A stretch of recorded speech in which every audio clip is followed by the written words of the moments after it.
Sejak Bu Marni menghilang, suasana desa Karanganyar semakin mencekam. Warga yang dulunya hanya takut, kini mulai dihantui. Beberapa orang melaporkan melihat bayangan berjalan di jalan pemakaman pada malam hari. Suara langkah kaki yang berat dan diseret, seperti mengusung keranda, terdengar menjelang pukul 3 dini hari. Tapi tak pernah ada siapa-siapa saat mereka memeriksanya. Dan malam itu, rumah Bu Marni diketuk seseorang. Tok, tok, tok.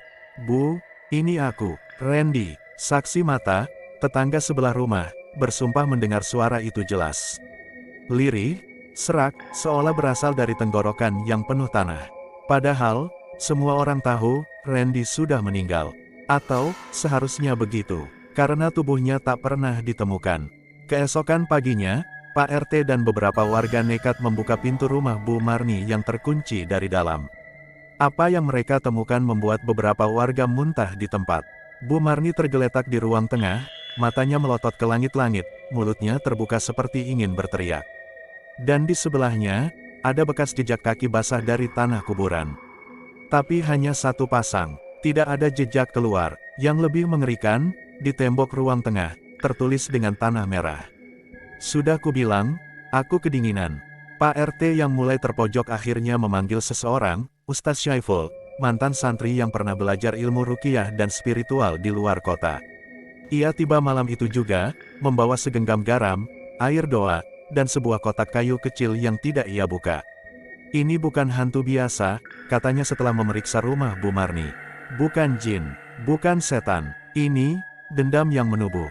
Arwah yang tidak hanya tersesat, tapi juga menyatu dengan tempat yang menolaknya. Dan malam itu, untuk pertama kalinya dalam puluhan tahun, keranda bergerak sendiri di depan masjid desa. Tidak ada jenazah, tidak ada orang, hanya suara angin dan derak pelan kayu keranda menyusuri jalan pemakaman. Menuju pohon beringin, Ustadz Syaiful menghabiskan malam membaca ayat-ayat di sekitar pohon beringin. Tapi semakin banyak doa dilantunkan, semakin berat udara terasa. Beberapa warga yang ikut berjaga mulai pingsan satu persatu. Yang aneh, semua orang yang tak sadarkan diri, bermimpi hal yang sama.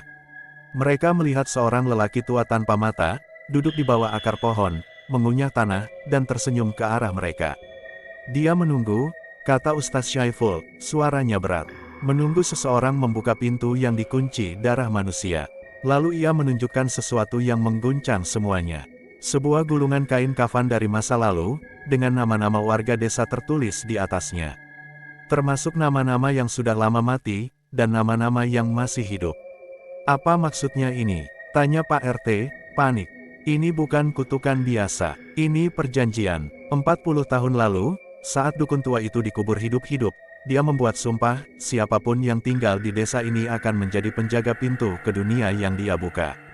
Dan setiap kali ada orang mati yang tidak diterima oleh tanah, rohnya akan menjadi pelayan baginya.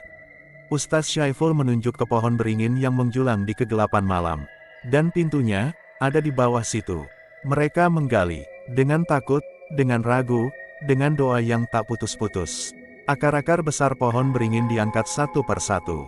Dan tepat di bawah akar utama, mereka menemukan sebuah lubang persegi dari batu hitam, dipenuhi tulisan kuno dan darah yang sudah mengering. Tiba-tiba, tanah bergetar. Lubang itu bernafas, dan dari dasar lubang, terdengar suara ratusan bisikan. Buka, kami belum selesai. Seketika itu pula, tanah di sekitar lubang retak. Kabut pekat muncul, dan dari balik kabut, satu keranda muncul, pelan-pelan, diseret oleh tangan-tangan tak terlihat. Tapi kali ini, bukan keranda kosong. Ada sesuatu di dalamnya, dan itu masih bergerak. Keranda itu datang bukan untuk mengantar mayat, tapi untuk menjemput satu nama terakhir di dalam daftar. Dan nama itu, milik seseorang yang masih berdiri di antara mereka. Keranda yang muncul dari balik kabut malam itu bergerak pelan menuju arah lubang di bawah pohon beringin. Tanah bergetar, udara membeku, dan di dalam keranda itu, terlihat sosok berbalut kafan yang menggeliat, mencoba keluar. Ustadz Syaiful berteriak, jangan biarkan dia bangkit. Itu bukan manusia, tapi terlambat. Tali kafan terlepas satu persatu. Dan dari balik kain putih yang menghitam oleh tanah dan darah, muncullah sosok dengan wajah yang berubah-ubah. Kadang seperti Randy, kadang seperti Bu Marni, kadang seperti lelaki tua tanpa mata yang muncul dalam mimpi para warga. Akulah gerbang, kata makhluk itu dengan suara bergaung, seolah berasal dari banyak mulut. Aku adalah yang dibuang, yang dikubur hidup-hidup oleh tanah yang munafik. Dan sekarang, kalian semua telah membuka pintu yang kalian segel dengan kebohongan. Mbah Salim gemetar. Itu bukan hanya arwah dukun tua, itu tubuh dari semua yang hilang, semua yang tidak diterima tanah.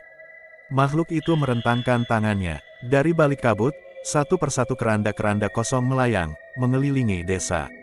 Setiap keranda membuka sendiri, dan dari dalamnya keluar sosok-sosok yang wajahnya ditutupi lumpur dan darah, para arwah yang selama ini tak pernah sampai ke makam mereka.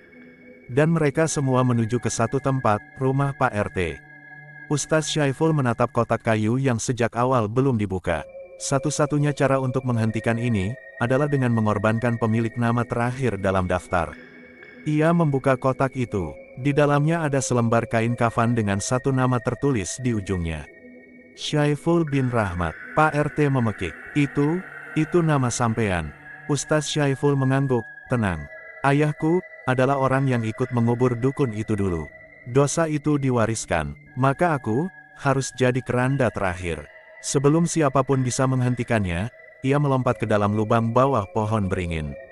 Dan begitu tubuhnya menyentuh dasar lubang, semua keranda jatuh ke tanah. Semua sosok menghilang, angin berhenti, dan pohon beringin, pelan-pelan mengering, lalu runtuh menjadi debu. Esok paginya, tanah pemakaman terasa ringan. Jenazah bisa dikuburkan seperti biasa. Tapi lubang hitam di bawah akar beringin telah ditutup dengan semen dan doa dari seluruh warga. Warga menganggap teror itu berakhir.